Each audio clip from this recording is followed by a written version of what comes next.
Let's take a moment and look at the disclaimer. This content for educational, information, entertainment purposes only, and nothing should be taken as a recommendation buy, sell, or hold any securities at any time. We're here just to spread the word of how BTA analyze the markets, how we look at the markets. This is Rod from BTA, and we are known as the middle traders. We will not get in at the exact bottom, and we will not get out at the exact top, but we will make money on the middle. This is Tuesday morning, and this is the first trading day after the holiday. And this is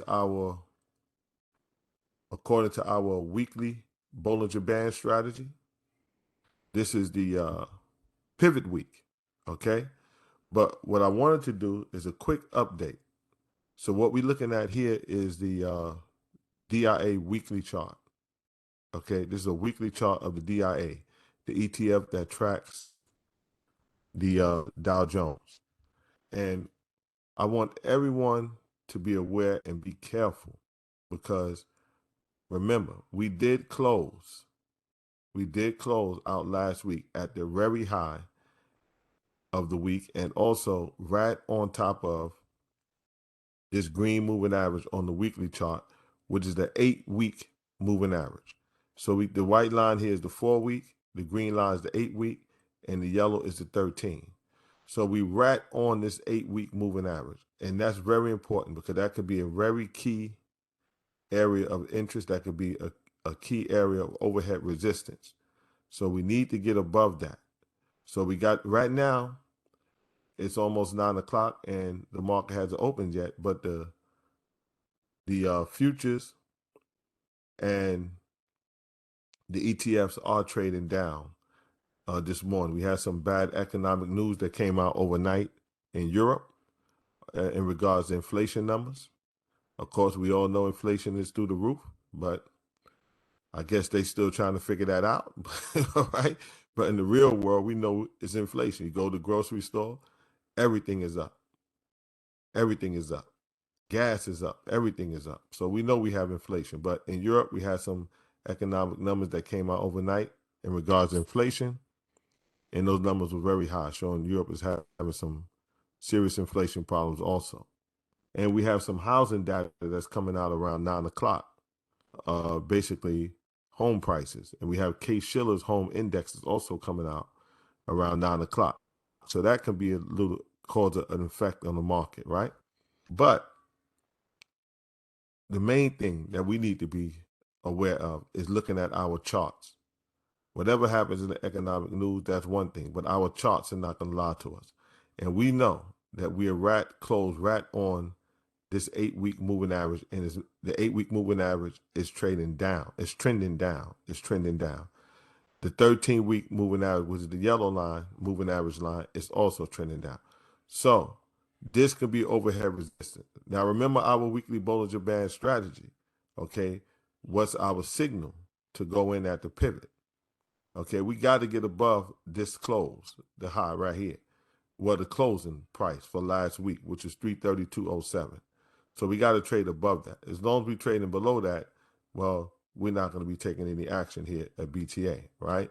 But so right now, the market is trading down in the pre-market before the market opens, and all the major ETFs are also trading down.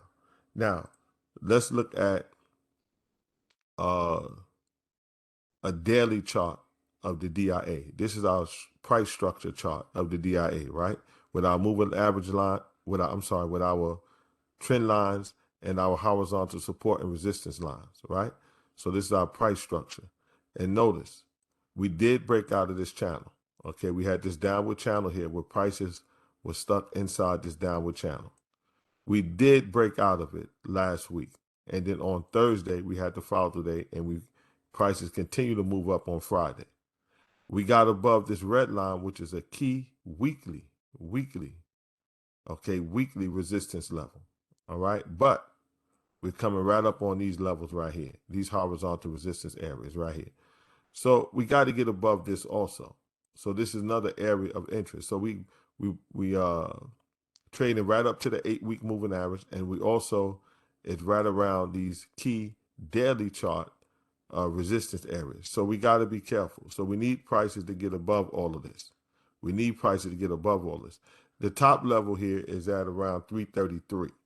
Okay, this top resistance line right here, this horizontal resistance area right here is around 333. The one in the middle is 332. All right, and the red weekly chart resistance level is 331. So if we start breaking back below all of this, we have to be careful because it can easily go back down to 326, okay, and test this level. So we need to see it get above all this. So we have to be careful. Keep an eye on everything moving. So we got to watch those levels on the DIA. We're coming up on strong overhead resistance on the weekly moving averages, and on the daily chart, we got key overhead resistance. So now this is a chart of the QQQs, the weekly chart of the QQQs with our moving averages. Well, we got above the 4-week moving average right here, the white line, but we still had this downtrending 8-week moving average that we're coming upon right now. We're around 309. This downward trending weekly moving 8-week moving average is around 316 right now. But like I said earlier, we are we are okay, it's trading down on the Qs also in the pre-market before the market opened. I don't know how I'm recording right now, so I don't know how the housing numbers came out, but if those numbers are really terrible, it's probably going to trade down a little more. Okay, so that's why it's so important to get in at the pivot. It's so important to get in at the pivot. Okay, because you never know what kind of news may come out. You never know what a stock may do eventually over time.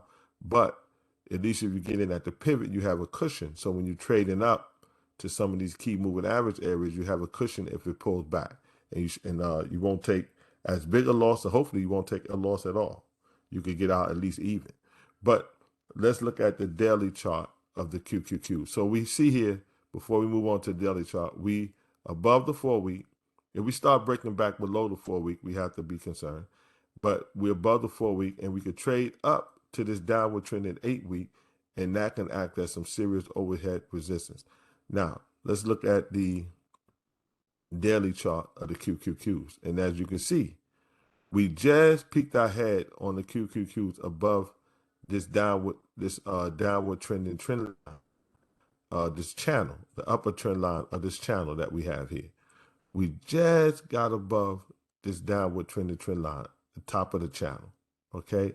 And we're testing this overhead horizontal resistance level at around 309, okay? That's around 309. We're testing that now, all right? So this can act as some overhead resistance, and it can start pulling back. What we need to do, what we need to see is that these Qs, okay, can stay above this downward trend line. If it breaks below it today, we need to see it get back above it and then eventually try to break above this overhead resistance around 309. But this is an area of interest. We got to be very careful of this area right here. This is a key area of interest. So we're coming up on the weekly moving averages, and on the daily price structures chart, we are also coming upon key overhead resistance. So we have to watch it, have to be careful. Now, let's look at the SPY. Okay, this is the weekly chart of the SPY. And once again, what's good about the SPY, at least we got above this 100-week moving average here, which is this magenta moving average line. We got above that 100-week, and we above this downward trending 4-week moving average. But look at the 8-week, the green line. The 8-week moving average, we closed almost right at it, and it's trending down. This can act as overhead resistance right there. So we have to be careful. Same thing on the SPY. This downward trending 8-week moving average, we got to get above that. This can act as overhead resistance. We can find some resistance there, and this thing could pull back. If it pulled back, we needed to hold this 100-week moving average and this white downward trending 4-week moving average. They're both coming together right here. If you notice, they're both coming together right here. We needed to hold that, okay? If it breaks below that, we got to look out below, all right? But as long as it doesn't As long as it doesn't break below that, we got a chance. If it breaks below that 100 week and that 4 week moving average, then it could be a problem. But we need to see it. Look at our trading plan that we have for our weekly Bollinger Bands. We got Bollinger Band strategy. We got to see it close above last week's close. Okay, we got to see it close above last week's close. So now let's look at the daily chart of the SPY. Now we did just get above right here this overhead resistance level right here. Okay, around 414.70. We just broke above it. All right. Well, as you can see, we got on the daily chart here. First of all, we got this downward trending channel once again, and prices stayed right inside of it. Well, last week we did get the follow through there on Thursday. We broke above it, and then we continue to trade above it on Friday, right? But now we have to see if it's going to hold, above, this here horizontal resistance level at 414.70. Like I said, right now the market is trading down. Maybe the housing numbers will come out great and that'll give the market a pop. But if it comes out bad, it may continue to trade down. But hopefully, okay, if it does trade down, we can find some support somewhere around 410 or right below, right at the low of last Friday's close.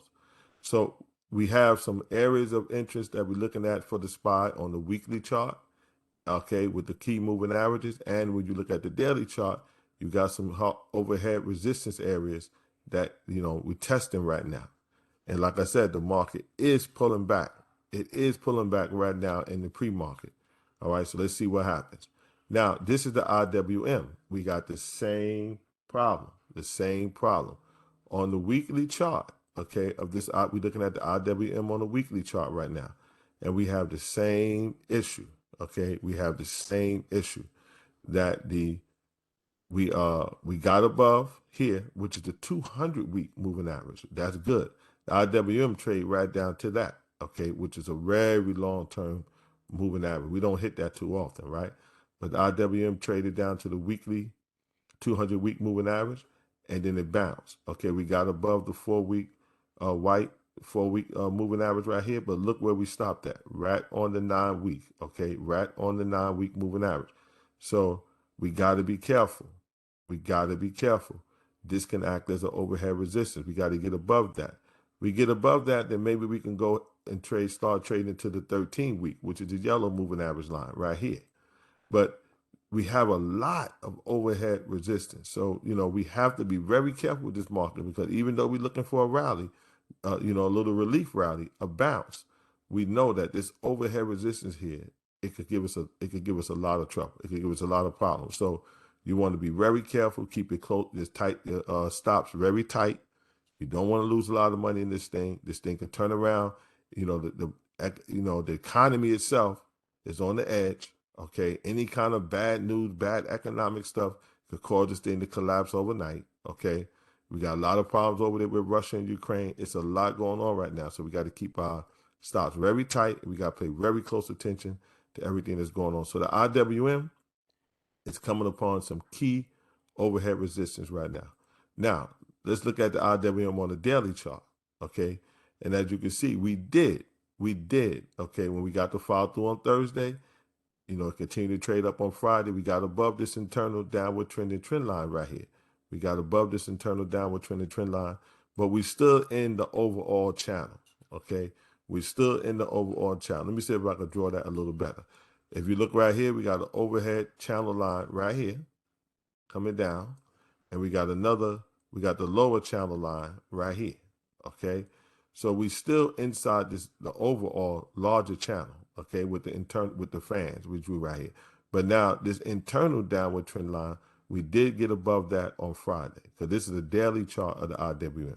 We did get above that on Friday, but look, this red line here, this red horizontal line here is a weekly price level at 187.92. That is a weekly long-term overhead resistance area on the weekly chart, okay? Weekly horizontal resistance area. So we have to be careful. Or this is the red line here. It's at 187.92. We got to get above that. So we see the key moving averages. We see the 8-week. We see the key moving averages on the weekly chart. Now on the daily chart with the price structure, you see we coming right upon this long-term weekly resistance area, horizontal resistance area. So we need to be careful of that. And now finally, we're just going to take a quick look at the ITOT. Okay, now we got to be careful with the ITOT because it has even stronger overhead resistance. Okay, it has even stronger overhead resistance. We got the 100-week moving average here, which is the long-term moving average. Okay, and we got that downward trending 8-week moving average. They both coming together right there. We close right on it. If we can't get above that, we can pull back. Hopefully, the 4-week will hold it. All right, but it's a strong possibility that this could become some overhead resistance for us. This could become an area of interest. We could pull back from here. This is an area where we got to get above this. Okay, but if you notice, it's a lot of confluence here. We got a downward trending 8-week moving average, and we got almost a flat kind of uptrending 100-week moving average, which is a long-term resistance moving average that can act as resistance. Okay, so we got to keep this could pull back right now. Like I said earlier, we are pulling back in the pre-market. The market is about to open in 15 minutes, but let's see what happened. Okay, but now let's go to a daily chart of the ITOT, and we're gonna finish up with that. As you can see right here, we did get above this downward trending trend line here. We did get above that. Right here, this downward trending trend line. We got above that last week. We had to follow today. It continued on Friday. But as you can see, on the weekly chart, this red line is weekly resistance levels on the weekly chart. So the lower level, this lower line here, this horizontal resistance line is 91.75. We got above that. But the next one here, this next one right here, this next horizontal weekly resistance level is 92.38. Okay, we closed at 92.33. And right now the market is pulling back. So we have to see if this is going to hold. Can we hold this? Maybe trade below a little bit and get back above this area here. So we need to see. We got a lot of overhead resistance we got to try to go through. We got some weekly levels. We know what our weekly Bollinger Band trading plan is. So we got to try to stick to that. That's what we're going to do here at BTA, try to stick to that. But we need to be careful. We have to watch ourselves because this can be a problem. All right, this can be a problem. This can be overhead resistance. So we see overhead resistance everywhere. We see overhead resistance everywhere, and we know the market is on the edge. So we're going to be very careful here at BTA. We have to be very careful. You know, we got to stick to our trading plan. We got to keep our stops kind of tight. We don't want to get courageous. Anything can happen. This market could collapse. Okay, so I just want to give a quick update of what I'm seeing happening early this morning before the market opens.